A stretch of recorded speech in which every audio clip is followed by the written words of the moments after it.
రొట్టెను ఆశీర్వాదించి విరిచెను. పంచిపెట్టగా కొన్ని వేల మందికి ఆ విరవబడిన రొట్టె ఆకలిని తీర్చింది. రొట్టె అనగా నీవు నేనే, మనమందరము కూడా రొట్టె.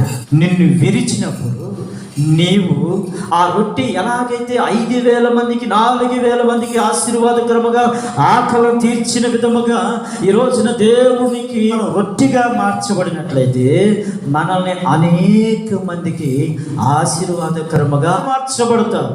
మనుషులు కూడా విరుస్తారు మనల్ని. నీకు బలం ఉన్నంత కాలం నిన్ను వాడుకుంటారు, నీకు అందం ఉన్నంత కాలం నిన్ను వాడుకుంటారు, నీకు డబ్బు ఉన్నంత కాలం మనుషులు నిన్ను వాడుకుంటారు, స్టేటస్ ఉన్నంత కాలం నిన్ను వాడుకుంటారు, నీకు పలుకుబడి ఉన్నంత కాలం నిన్ను వాడుకుంటారు, నీకు బలం ఉన్నంత కాలం నిన్ను వాడుకుంటారు. నీ దగ్గర రాబట్టవలసినవన్నీ రాబట్టుకునేదాకా, నీ దగ్గర ఖాళీ అయ్యేదాకా, ఇక నీ వలన నాకు ఎటువంటి ఇక లాభము లేదు, ఇక నీ వలన నాకు ఎటువంటి ప్రయోజనము లేదు తెలిసిన తర్వాత అప్పుడు మనుషులు విరిచేయటం ప్రారంభిస్తారు. చాలా మంది కుటుంబాలు చూడండి, తల్లిదండ్రులను విరిచేస్తారు పిల్లలు. బలం ఉన్నంత వరకు తల్లిదండ్రులను వాడుకుంటారు, బలం ఉన్నంత వరకు తల్లిదండ్రులను ఉపయోగించుకుంటారు, ఆ పనికి ఈ పనికి ఉపయోగించుకుంటారు.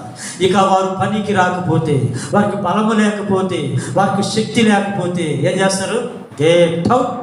అనేక కుటుంబాలు ఇదే జరుగుతుంది. అది మనుషుల స్వభావం.